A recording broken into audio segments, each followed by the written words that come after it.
Hola a todos y todas los que nos van a ver por los canales que será subida esta entrevista, está por YouTube, Spotify y otros medios en redes sociales. Hoy estamos con Natalia Villegas, autora del Viaje de Diego, y estaremos hablando un poco más de su libro, de cómo, eh, bueno, cómo fue esta historia y también conociéndola un poco más a ella como autora y a su persona. Hola Natalia, un gusto. Hola, Yulisa, ¿cómo estás? Muy bien, gracias. Bueno, para iniciar quisiera que nos contaras un poco más de ti, de dónde eres, a qué te dedicas. Mira, yo soy educadora de pasión, ¿ya? Eh, ya en educación, pero me dedico la mayor parte de mi vida a criar a mis tres hijos. Ya, Soy hago, pero a los 14 años me fui a vivir a Antofagasta mira, y retorné de nuevo con mi familia a genial. Y bueno, cuéntanos un poco, aún para quienes no conozcan todavía el libro El viaje de Diego, ¿qué es lo que nos cuentas en él? bueno, a ver, en este libro es un libro para mí un tesoro, un libro para honrar a mi hijo, ¿ya? En el cual demoré cerca de 5 años en escribirlo. Mm, Eh, en, pasado el 2023. Mi hijo partió el 2021, un receso largo en la... Y mi motivación para escribir este libro es para poder transmitir todo lo que mi hijo me enseñó a lo largo de su vida y no querer guardármelo absolutamente nada para mí. Todo lo que yo aprendí con él en esos casi 10 años de su vida, poder transmitirlo a las otras personas para que también ellos pudiesen aprender junto conmigo. Esa es la acción principal en querer escribir, no guardarme nada, en poder transmitir todo eh, con la mayor honestidad, con la mayor pasión y poder traspasar de la manera más genuina, en el fondo, cada una de mis vivencias, de mis experiencias en esta maternidad tan distinta. claro, Es darle al mundo que existen distintos tipos de maternidad, no solamente la maternidad clásica que todos conocemos. Y una de las maternidades es esta, eh, son una vera. claro, me imagino, mira, y en, tú me di cuenta que, bueno, que el libro lo quisiste hacer de la manera como más abierta emocionalmente posible y este tiempo que te demoró tomar, claro, de escribir algo tan difícil, em, ¿en qué momento de tu proceso emocional tú decides hacer este libro o ya tenías como las ganas, por decirlo, de soltarlo de esta manera como a través de la escritura? ¿En qué momento decides como que esta va a ser la forma en la que yo exprese todo lo que tengo dentro? Mira, para partir respondiendo eso, te voy a llevar a mi niñez.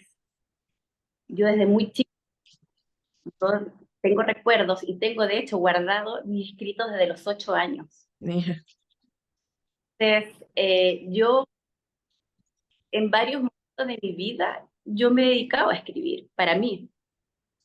Y a lo largo del tiempo he descubierto que a través de la escritura tengo una forma muy personal de poder sanar, desahogar y contar con detalles situaciones que me han ido sucediendo a lo largo del tiempo y de esta forma quedan registros para mí, ya para poder yo poder leerlos, hojearlos y poder también las cosas que yo he ido a avanzar a lo largo del tiempo.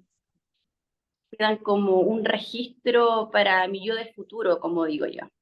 claro, En- Cuando mi hijo tuvo el accidente en el año 2012, porque Diego nació sano, tuvo un accidente en el año 2012 cuando él tenía 18 meses.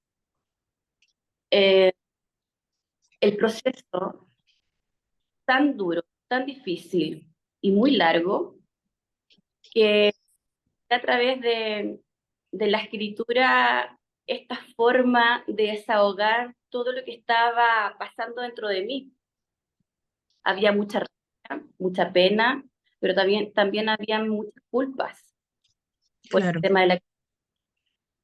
Y esa fue una forma para yo poder ir desahogando todo lo que yo tenía atorado y, y con el tiempo me empecé a dar cuenta que eso me estaba ayudando a, a poder sanarme de a poquito. Y hasta que un día, viendo mi día a día con Diego y también con mis otras dos hijas, en ese entonces, que estaban todavía muy chicas, comencé a darme cuenta que estaba aprendiendo muchas cosas. Estaba aprendiendo muchas cosas y mi vida había hecho un giro inesperado de un día para otro. Se me dio vuelta la vida, se me puso de cabeza. claro, Y, y ahí fue cuando dije, ¿por qué no? ¿Por qué no libro? Pero al principio siempre lo pensé para mí, hacer lo que te digo para mi futuro, pero algo muy íntimo, muy para mí en el fondo, porque me di cuenta que estaban empezando a pasar cosas conmigo, empecé a aprender de una manera muy acelerada todo y dije, no, esto tengo que plasmarlo, esto tiene que estar registrado en alguna parte. Y ya mucho más adelante, empecé a tomármelo como más en serio, el tema del hacerlo ya de manera más seria, más profesional, y, y ahí empezaron las ganas de querer transmitir todo esto, pero ya abiertamente. claro. Entonces en un inicio comenzó como eh, parte de tu proceso, de todo lo que se estaba viviendo y bien personal, como cuentas. O sea, era tu forma de expresar lo que estabas viviendo, no solo por lo que sucedió con Diego, sino que también en tu pasado había sido tu forma de expresarte. Y con respecto a tu proceso de escritura, porque me imagino que ahora revivir todo lo que pasó, ¿cómo ha sido para ti eso, tener que estar editando, quizás viendo de qué manera contarlo? ¿Cómo decidiste, ok, voy a hacer este libro, pero de qué forma? Porque yo por ahí me acuerdo de haber leído que tú nos contabas como que en tu proceso tú buscabas libros que pudieran ayudarte em, y no encontrabas, entonces tu, tu idea era como hacer un libro también que pudiera ayudar a mamás que estuvieran en esa situación o que hubieran pasado situaciones similares, como tú dices, de una maternidad distinta, y teniendo también en consideración que tienes dos hijas más. Entonces, ¿cómo fue todo este proceso de escritura en un momento en el que ya tenías como la idea de hacer el libro? A ver, sí, fue súper difícil, la verdad, fue súper doloroso escribir y volver atrás. Siempre abre Claro, heridas. Eh, por más que tú creas que hayas sanado parte de ellas, em, al volver a escribir, como tú dices al principio, a editar, a releer, empiezas de nuevo a retroceder en el tiempo y los recuerdos empiezan a volverse frescos.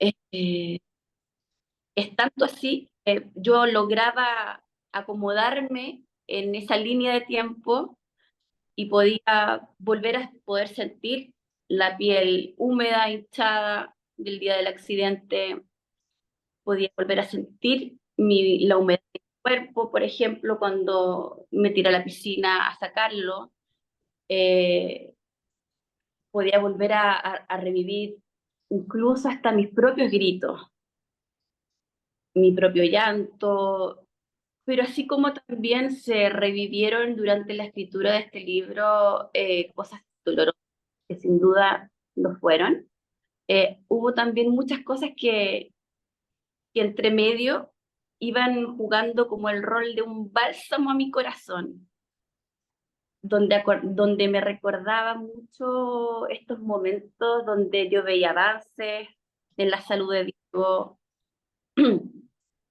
veía avances en cuanto a la, no sé, a la parte física, movilidad, por ejemplo, eh, atención, conexión, que para nosotros era muy importante el tema de la conexión, y al recordar también estas cosas como bonitas, positivas, te da esta misma sensación de alegría, de confort, de alivio, y decirte, no fue todo tan malo. Claro, Y si vuelvo a juntar todas estas cosas, tanto lo doloroso como lo inmensamente felices que fuimos, yo gané muchas cosas. Más que perdí, yo solamente gané. Y no solamente yo, acá todos en la casa, en mi familia también ganamos. Ganamos un enorme aprendizaje y valores inmensamente, eh, ¿cómo decirlo? Que no se pueden tener de manera, ya, lamentablemente todos estos valores, estos aprendizajes y estas cosas tan lindas que nos dejó Diego, las aprendimos a través del dolor. Así fue. Mi mensaje quedó que a través de este libro, mi mensaje siempre ha sido que a través del dolor sí podemos tener esperanza, sí podemos ver la luz, no todo es oscuridad, y a través del dolor podemos ganar cosas, siempre será. claro. Me imagino igual que en una situación tan compleja como tú dices, al volver atrás recordaste también todo lo bueno que viste, todo lo que aprendiste. Esto un poco te abre los ojos a aquello que no se ve porque uno está tan angustiado con la situación que pasa en el momento. Entonces me imagino igual que eso plasmado en el libro, quisiste quizás hacer alguna reflexión o es más contar como de manera cronológica y hacer cómo fue em, el decidir cómo contar este aprendizaje a través de la historia. A ver, el libro está hecho, yo siempre lo he dicho, muy de la guata, como digo yo, muy de aquí. Por lo tanto, cuando lean el libro, se van a encontrar con en donde yo retrocedo, hago no sé, como recuerdos de que ya pasaron, e incluso avanzo en cosas que como me adelanto a situaciones que se van a contar a futuro. No hay un orden muy claro, lógico. En el fondo, en general, sí lo hay. O sea, si tú Claro, te lees, vas a lograr entender qué fue, compartió, qué sucedió después y cómo fue en el fondo la evolución en la vida de mi hijo. Pero van a haber muchos relatos en donde yo retrocedo, adelanto y me muevo así y voy jugando de esa forma. Y la verdad, honestamente, Yulisa, que yo no me di cuenta de eso hasta que el libro, hasta que el libro salió a la luz y lo comenzaron a leer varias personas. Esta observación de que el libro está hecho de una manera de repente como muy, se nota que está hecho muy desde aquí. claro. Finalmente igual estamos viendo a la Natalia que compone lo que vivió y quién eres hoy con el aprendizaje que tuviste con todo esto, con el aprendizaje, me imagino, de tu familia también, de cómo quizás esto afectó o qué cambió en sus relaciones como familia. Entonces, igual siento que quizás sea un poco de eso, ¿no? Como eh, la Natalia que era mientras pasó todo esto y me imagino que la prioridad obviamente estaba en ver los avances y también en tu familia y quién eres hoy con este aprendizaje. Exactamente. O sea, como te dije, nosotros eh, cambiamos de forma, por supuesto, muy positiva como persona, eh, partiendo por el accidente de mi hijo. Ya una experiencia tan fuerte y tan dolorosa como presenciar la muerte de un hijo y ser tú quien está ahí luchando por sacarlo adelante, que a su vez lo presencien tus hijas o parte de tu familia que esté presente en todo este proceso, eh, donde te vas dando cuenta de que tu vida no va a ser igual, te deja algo. A partir de ese mismo instante en que todo cambia, tú también estás cambiando. Que a lo largo de los años, sin darte cuenta, te estás transformando, te has ido transformando. Junto con tu hijo te has ido transformando. Ya no eres la misma persona de una persona de hace 10 años atrás. Nunca más vas a volver a ser la misma persona. Porque todo lo que te dejó ese episodio o esos 10 años ya de, de un caminar, como yo hablo mucho en el libro, empedrado, cuesta arriba, ¿ya? Todo eso te va dejando una huella, todo eso te va dejando una huella, un corazón que lo vas cosiendo de a poco, lo vas parchando lentamente, pero se va agrandando conforme pasan los años y ya nunca más vuelves a ser la misma persona porque empiezas a ver la vida de otra manera. Y ahí está lo bonito de todo esto, que uno puede decir qué cosas lindas te puede dejar un accidente tan terrible, qué cosas lindas te puede dejar que tu hijo de la noche a la mañana tenga una discapacidad severa, deje de hablar, de comer, deje de hacer tantas cosas. Bueno, sí, deja muchas cosas lindas, deja huellas que no se borrarán nunca en ti y aprendes junto con él. Todo esto es un aprendizaje eh, que, que lo quiero compartir. Y justamente entrando en este tema, ¿qué esperas tú que los lectores se lleven del viaje de Diego? Porque como tú me Eh, decías en un principio no estaba, o sea, nunca lo pensaste como al exterior. Entonces, en el momento que decides publicar el libro, ¿qué esperas que los lectores se queden con tu libro?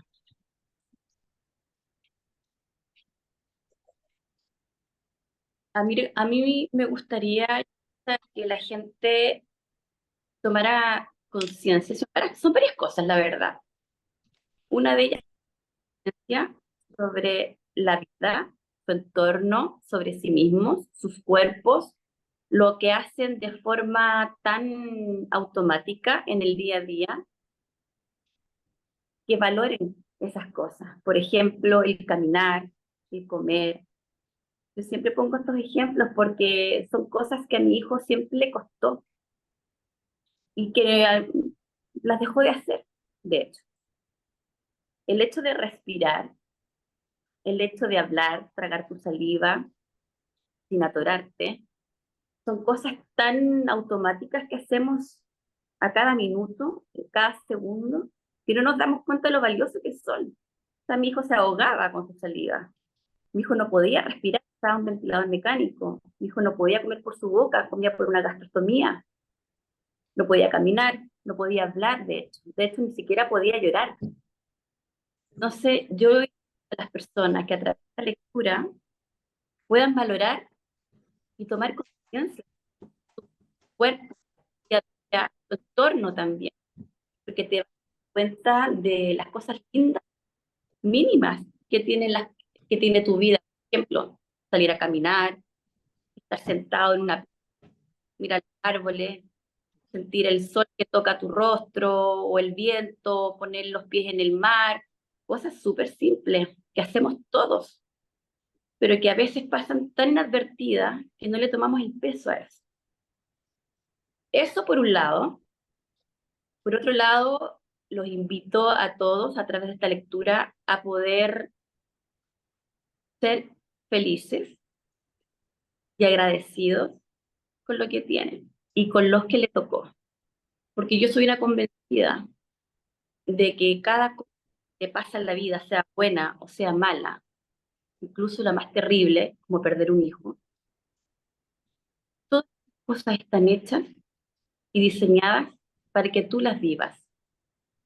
Nada en esta vida está hecho al azar. Nada de lo que te pasa en el día a día está hecho al azar. Nada es casualidad. Todo está hecho y diseñado para ti, para que tú aprendas de eso, te lo lleves contigo, que lo atesores y lo agradezcas. Yo agradezco la vida que mi hijo vino a mostrarme. Una vida difícil, súper difícil, pero lo agradezco porque yo gracias a eso aprendí todo lo que sé ahora. No hablo en términos de conceptos, hablo en lo que sé de la vida, en las cosas realmente importantes de la vida. Yo me doy cuenta, muchas veces me pasa, estoy sentada comiendo, por ejemplo, y me doy cuenta de lo que estoy comiendo, en sentir su textura, su sabor, de poder tragarla, sin poder atorarme, de poder disfrutarlo, de poder salir a caminar, cosas así, súper simple. Uno tiene que ser agradecido con lo que tiene y con lo que te llegó, porque es lo que te tocó. A mí me tocó vivir esto. No es difícil, perdón, no es fácil, pero aún así me siento una afortunada y una agradecida a la vida por todo esto que vino a enseñarme. Porque si no hubiese sido por todo esto, yo no hubiese sido eh, capaz de entender muchas cosas de la vida. No sería la persona ni la mujer, madre que soy hoy. Mira, qué lindas palabras las que nos cuentan. De hecho, reflexionando un poco también, o sea, invitando a todos los que vean esta entrevista y a los que lean el viaje de Diego a la reflexión del estar agradecido, que muchas veces se dice como, no, hay que estar agradecido de la vida, pero lo que comentas tú de las pequeñas cosas que uno hace naturalmente y que no todos tienen la posibilidad o que se encuentran en una situación, sea temporal o no, de salud que les impida hacer cosas tan naturales como las que uno tiene y muchas veces no somos conscientes de eso, como dices tú. Y bueno, me gustaría también entrar dentro de esto que dices, de qué te gustaría que la gente entendiera mejor sobre la vida con discapacidad, sobre cómo fue esta etapa, este proceso y los prejuicios también que lleva, que enfrentan las personas y las familias que están en esta situación. Mira, mm, es solamente para las personas que están frente a esta situación, ¿ya? Eh, para todo tipo de personas, para todas las familias, para todas las madres, para todos los padres, para todos los hermanos, incluso hermanos de personas en situación de discapacidad, ¿cierto? Eh, que abraza, que contiene, cobija a las madres como yo, con hijos en situación de discapacidad, ¿cierto? A esas familias, a su vez los hacen sentir acompañados, los hacen sentir que no son los únicos, ¿ya? Pero lo que yo también intento transmitir a través de esto es la experiencia mía de una maternidad distinta, como te dije en un comienzo, y que las personas viven, que no tienen experiencia, ¿ya? Del, yo del mundo de la discapacidad, aprendan un poquito, puedan poner zapatos de una y saber cómo se siente, saber cómo se siente, porque es muy difícil tratar de que las otras personas se pongan en el papel tuyo. Pero creo que esta lectura está tan bien detallada, a mi parecer, porque me esforcé en eso, en poder transmitir cómo nos sentíamos nosotros en el día a día, en un día común, de salir a la plaza, por ejemplo, en sentirnos apuntados con el dedo de las personas, burlados por los niños, por ejemplo. Eh, cómo se siente eso? Y vas a una plaza, por ejemplo, y hay familias completas que te ven ahí, con tu hijo en silla de ruedas, lleno de máquinas, y aún así no son capaces de cederte el juego inclusivo que está en la plaza, porque lo están ocupando con sus hijos, porque lo encuentran entretenido, que, no sé, porque el columpio es distinto, ¿me entiendes? Y tú Claro, estás ahí esperando que te toque el turno, pero en el fondo, claro, está bien, lo pueden ocupar todas las personas, todos los niños, pero en el fondo hay que dar el paso, sí, claro, donde si está ahí presente, ¿me entiendes? Eh, lo mismo en las palabras hirientes, te cuento yo, ser apuntado con el dedo, eso es algo que nos pasaba siempre, era algo a mí, en lo personal, muy incómodo, me muy imagino. incómodo. Eh, también, sobre todo esto de las palabras hirientes que gritan los niños en la calle, eh, y me dolía más que nada, yo creo que por Diego, porque, ¿sabes? Eh, Diego lo notaba, Diego lo sentía, sentía esos dedos que lo apuntaban, él escuchaba esos gritos, esas burlas, esas risas. Eh, y cada vez que pasaba, Diego tenía una epilepsia, porque él se ponía nervioso, porque no le gustaba, se sentía incómodo.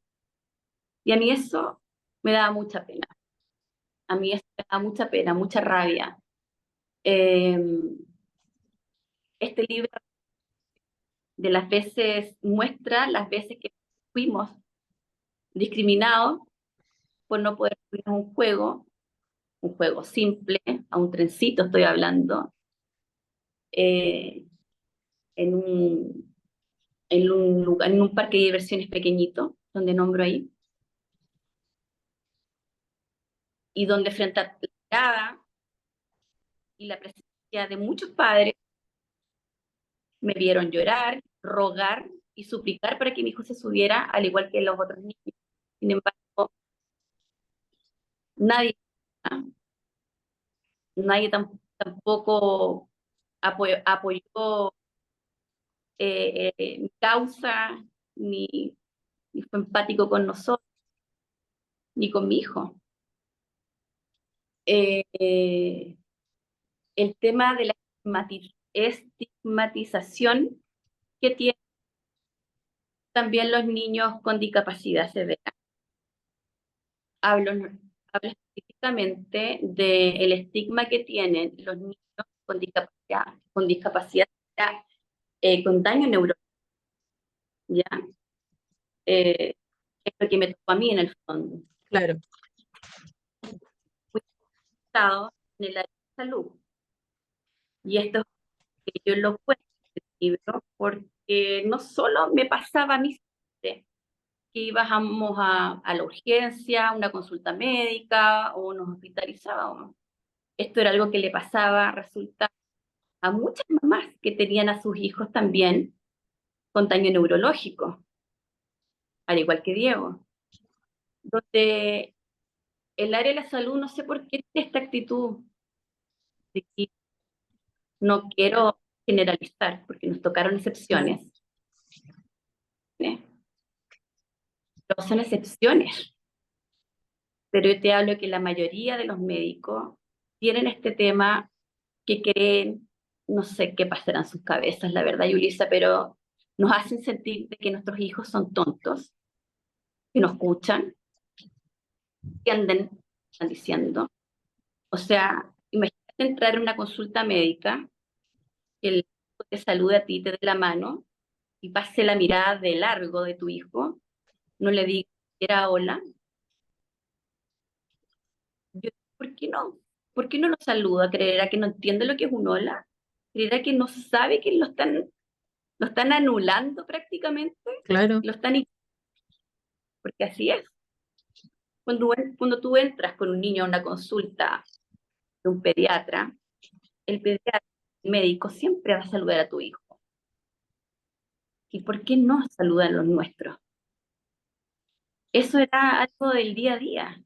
Cuando de repente me decían cosas súper crudas y súper fuertes delante de mi hijo, yo decía, alto, no, ¿me lo puedes decir después? Mi hijo está escuchando y está acá presente, así que ten cuidado con tus palabras. Él entiende y escucha.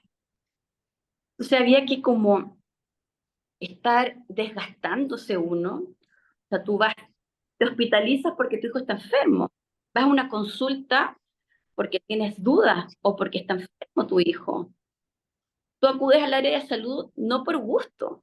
claro, Y que tienes que cargar con este peso de tener que desgastarte además en decir, oye, alto, no hables eso delante de mi hijo que está escuchando, o saludo a mi hijo, él está aquí, o no sé,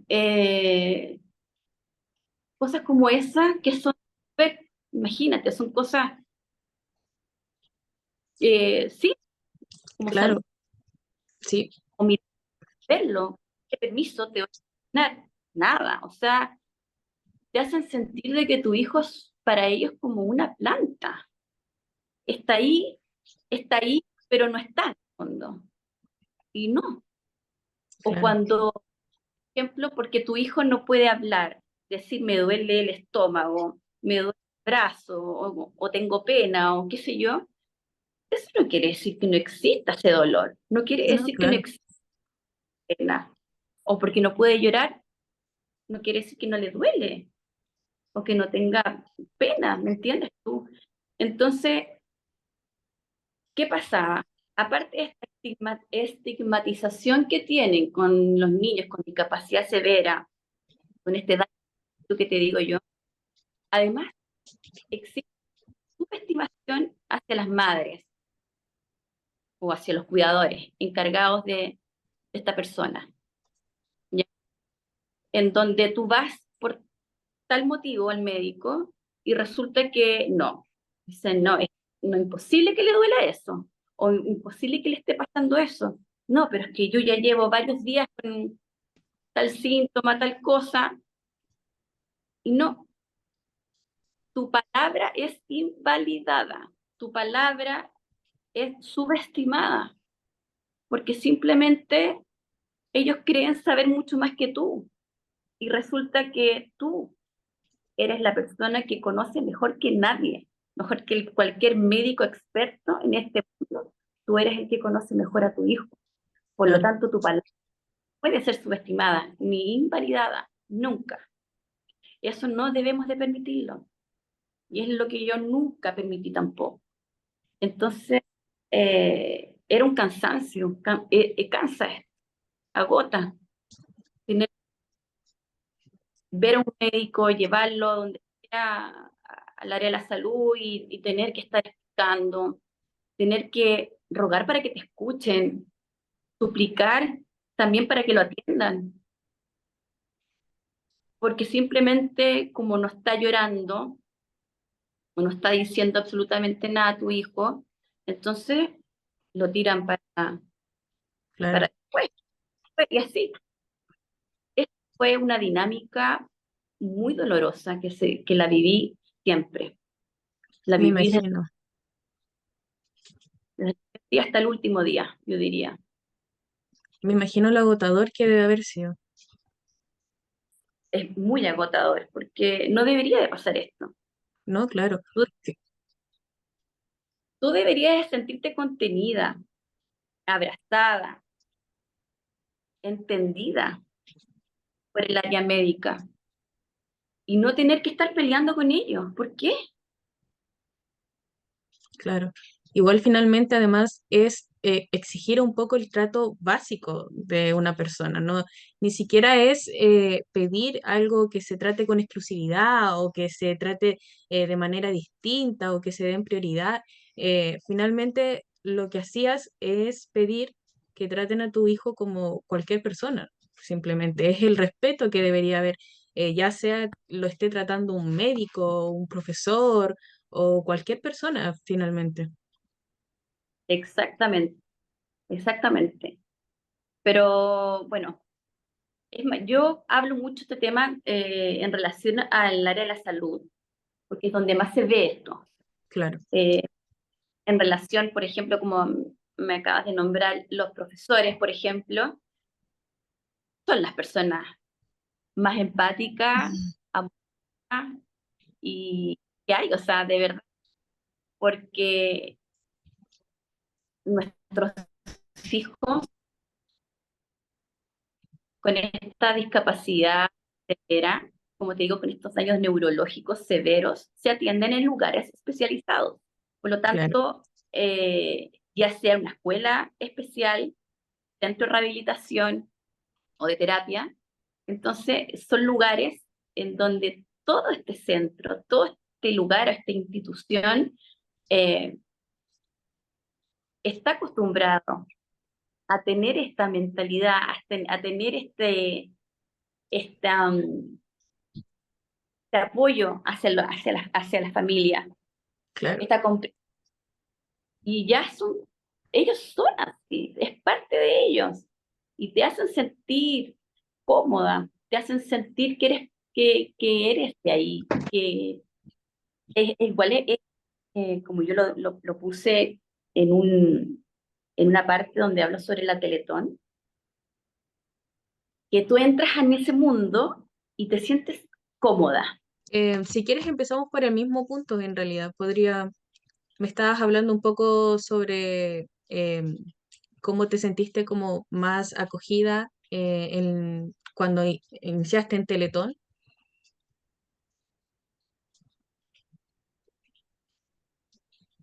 Sí, lo que pasa, pues yo te contaba que cuando nuestros hijos una institución donde los atienden, ya sea un colegio, un centro de educación o de terapia,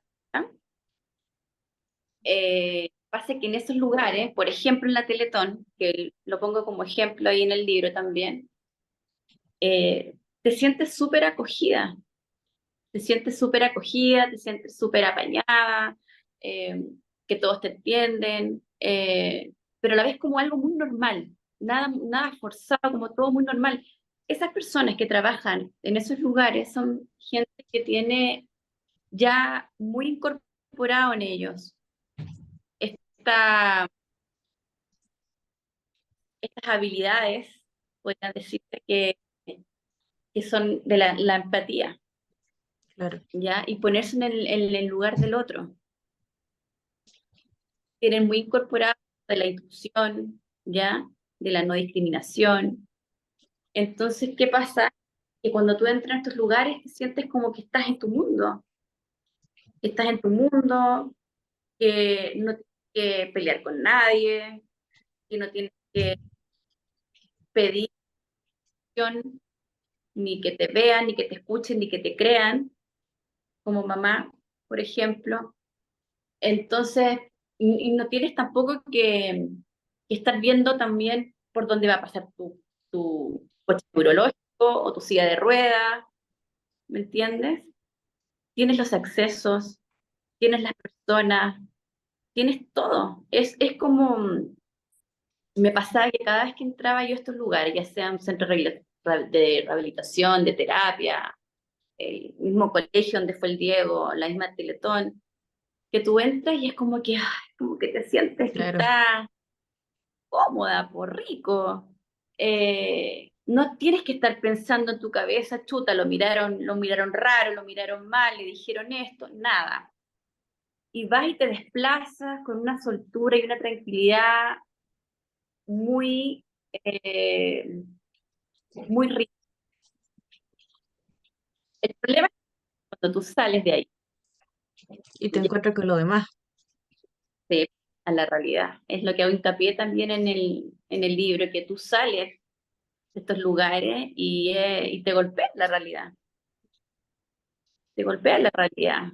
Empieza inmediatamente la discriminación, la no inclusión, las veredas mal hechas, eh, los estacionamientos tuyos ocupados, eh, la, la poca empatía y respeto cuando te atienden, la crueldad de los niños y de las personas en general, la,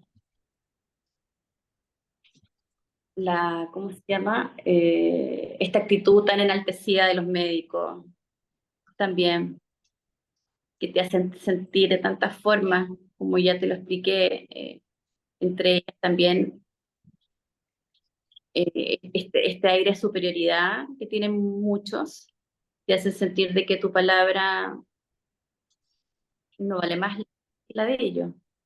Y en el fondo, ellos por ser unos profesionales de la salud, quieren la verdad. Y ahí empieza la lucha. Es duro salir de Claro. estos lugares.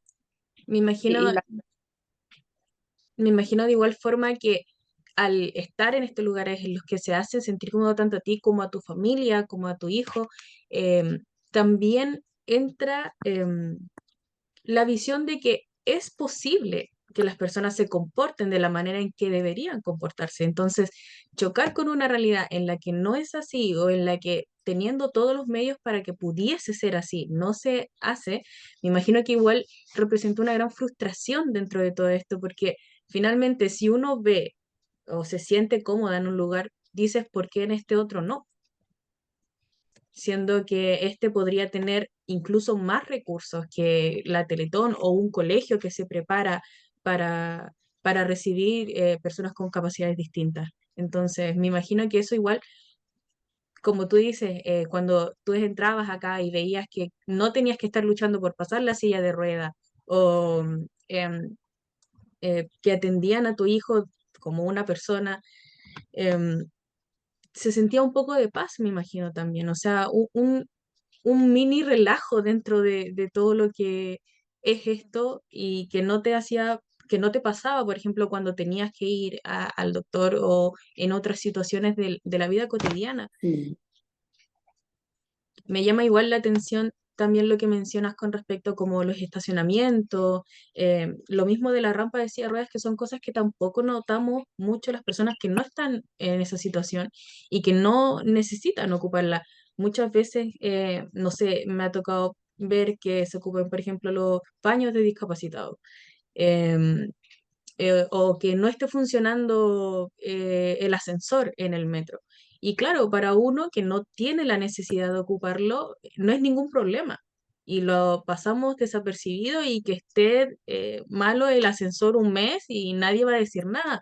Pero finalmente cuando, como tú dices, este nivel de empatía, de ver que aunque tú no lo necesites, alguien sí, y que puede cambiar su día, porque finalmente si algo no te costó dentro de todo esto y pudiste hacer, ir, viajar en metro de manera frecuente o como expedita, quizás sí cambia un poco el día que tuviste. O sea, puedes estar muy frustrada, muy estresada y que esto además sea como que no estén las condiciones en la ciudad y en las personas. Me imagino que quizás incluso representó más frustración que otros momentos en los que las personas dicen, no, bueno, la familia está pasando por esto difícil, quizá eso también hace muy difícil la situación que pasaron como familia. exacto. Sí, ver esta suerte de como ignorancia o vuelvo a insistir, falta de empatía, eh, eh, hay superioridad, em, poca accesibilidad, poca inclusión, eh, tantas cosas que te hacen sentir incómoda, que te hacen sentir que, que finalmente no cuesta nada hacer bienvenidos, hacer sentir eh, apoyados, entendidos, comprendidos, porque basta con un simple cambio de actitud de la persona, marcaría diferencia en nuestro día a día. Si alguien en el día a día trate de manera eh, amable, respetuosa, que saludar, por ejemplo, trate un negocio, por ejemplo, te hace, te hace pensar de que, que tienes esperanza en la humanidad. Entonces, como que eh, son como pero que en el fondo no deberían ser regalitos, Claro, pero los estamos acostumbrados a todo lo contrario. Estamos acostumbrados a la discriminación, a la no inclusión, a la agresividad, a- al maltrato y tantas cosas que nos pasan. Y esa es como la normalidad así para nosotros. No debería ser así. Entonces, claro, yo digo regalitos, pero realmente no debería ser regalitos. La gente debería ser de esa forma, ¿me entiendes? Y con esos pocos cambios de actitud de las personas, yo creo que la vida sería un poquito más fácil para nosotros, para nuestros hijos sobre todo. Basta con un gesto, un pequeño gesto que puede cambiar completamente el día. claro, puede hacer la diferencia. La diferencia, exacto. Y también con respecto a que dijiste con capacidades distintas. Y otra cosa que nombro mucho en el libro es donde quiero también tratar de transmitirle a las personas cuál es la forma de llamar a las personas con discapacidad. Y la verdad es súper simple, porque si recuerdas es que ese ser humano que tú tienes enfrente, ante todo, es una persona, va a ser mucho más fácil el poder nombrarlos. Siempre, yo digo, siempre la persona por el frente, siempre la persona por delante. Una persona con discapacidad o una persona en situación de discapacidad, porque no existen estas capacidades distintas. Acá me pasé Mm. a otro tema, pero no lo quería dejar.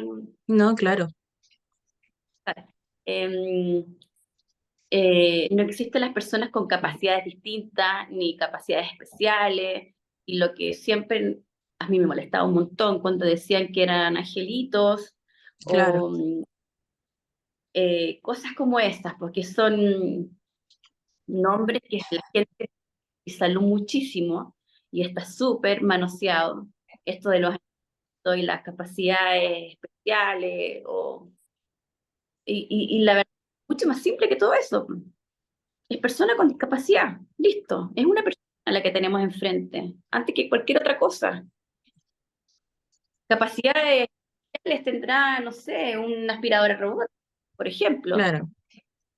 Eh, no sé, eh, no sé cómo más lo nombran, pero los angelitos están en el cielo. Yo digo, mi hijo ahora es un ángel, pues, pero nunca lo tuve acá. O sea, ahora que ahora la gente me diga, tienes un angelito, ya, ok. Pero cuando estaba conmigo, físicamente aquí conmigo, eh, gente sabía que era angelito, y yo, pero si mi hijo está aquí, ¿cómo que angelito? Aparte que, aunque Diego era, no se lo conocía con la palma de mi mano, o sea, traía el derecho y era un cabro súper mimado. Entonces, como al criado, también hacía sus cosas, eh, también hacía sus berrinches a su estilo, a su manera. Entonces, ¿qué es digo yo? Este es un loquillo. Entonces, bueno, hay que, también esto nos falta harto, yo creo, el saber cómo nombrarlos, saber utilizar muy, muy bien estas palabras y al final es cosa de costumbre. Y claro, costumbre, al principio, todo comienza en pensar en que te diga la por el frente, persona con discapacidad o persona en una situación de discapacidad. Y luego ya, ni siquiera lo pienso, porque es así. claro. Sí, es súper importante lo que dices. Bueno, igualmente, como mi error pasa siempre, las personas suelen, como tú dices, llamarlos como, llamar a las personas con discapacidad como angelitos o pensar que son personas que no tienen una personalidad o que no se expresan de alguna forma o que no son distintos a otra persona. Y eso es algo que yo siento, he visto, que se suele llevar mucho, o sea, son personas distintas y tienen personalidades y como tú dices, Diego hacía sus berrinches a su manera como todo niño, como todo niño. Entonces creo que se olvida un poco eso, como tú dices, la persona por delante también siento que es un poco en general, no, no podemos estar viendo la discapacidad antes que a la persona. Exacto. Sí, me parece muy interesante eso. También quería hablar un poco de que tú agregaste imágenes al libro. ¿Debido a qué fue esta decisión y cómo fue, bueno, la elección de las imágenes? ¿Cómo dijiste en algún momento, bueno, quiero agregar quizás lo visual de esta historia, pero además cada una tiene una descripción bien fuerte, bien, como tú decías, desde la guata? Em, entonces, ¿cómo fue eso? El tema de las imágenes se me ocurrió una vez que terminé de escribir el libro. No, no era una idea que yo había pensado, de hecho, nunca. Pero cuando terminé el libro, sentí como esas ganas de que las personas conocieran a Diego, al real Diego, porque aquí, mira, acá tengo el libro. Claro, acá está mi hijo con el zorrito. ¿Ya? Ahora, todo el mundo que ve la portada del libro piensa que es una edición nueva del Del Principito, una versión nueva. Principito. A mi hijo le encantaba ese libro. Por esa razón quise honrarlo de esta forma. Ya es un niño adolescente el que está ahí. Eh, entonces dije yo, me encantaría que la gente realmente supiera cómo era Diego físicamente, cómo era su rostro, su forma, sus colores. Me encantaría que lo conocieran, al protagonista de la historia. Y por esa razón es que decidí poner fotografía. Al principio pensé en poner solamente la fotografía de Diego, pero después, a vuelta al tema, consideré que era súper buena idea poner fotos de nosotros cuatro en diferentes situaciones. ¿Mm? Y nosotros, porque hablo en el libro acerca de los cuatro en el fondo también. Claro, Entonces, para mí también resultó ser interesante que la gente nos conociera como familia, o sea, los cinco, todos juntos. Entonces, decidí poner fotos de todas situaciones diferentes. Ahora, hay una fotografía en particular que es súper impactante, eh, que es la donde está con eh, una fotografía que está en la sesión paliativa que tuvo Diego, y es una fotografía que dudé un poco en ponerla al principio. Se la mostré a mi marido también, a Rodrigo, y también me dijo que es muy fuerte, que no sé qué, y después dije, no, primero no se ve mi hijo, que eso es importante, pero él dije, ¿sabes que la quiero poner igual? Porque en el fondo mi libro es real, mi libro está claro, hecho con... Y uno de los temas más importantes de mi libro era el tema de abarcar el tema de la sedación paliativa o sedación terminal y de cuidados paliativos. Y quería que la gente en una imagen viera reflejado cómo se vive eso. Que una imagen lo dijera. eh, eh, Porque uno no imagina cómo es. No imagina cuando te dicen la palabra, no imaginas nada. Y resulta que creo que esa imagen, pese a lo fuerte que es, dice mucho. Dice mucho, enseña mucho esa imagen, sobre todo el texto que yo pongo ahí abajo, Claro, donde un poco como transmitir lo que yo estuve viviendo este periodo, eh, que no fue corto, por lo demás. Y nada, pues, esas imágenes fueron seleccionadas con pinza. Me, yo creo que alrededor de 2 meses en elegir las mira, imágenes. harto, claro, pero finalmente igual se logró lo que es em, que sean representativas de algo. Como tú decías, no es solo la imagen, sino todo lo que significa esa imagen.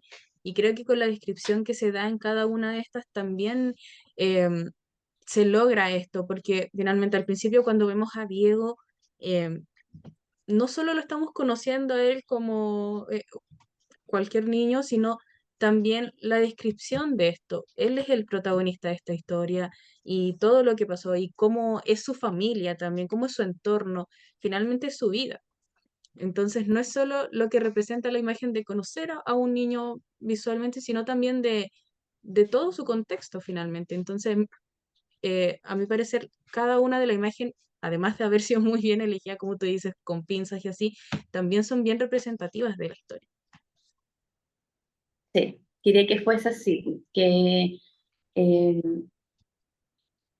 en varios momentos del libro narro, narro situaciones o momentos en que eran como muy cotidianos para nosotros. Por ejemplo, las tardes que yo pasaba con él, eh,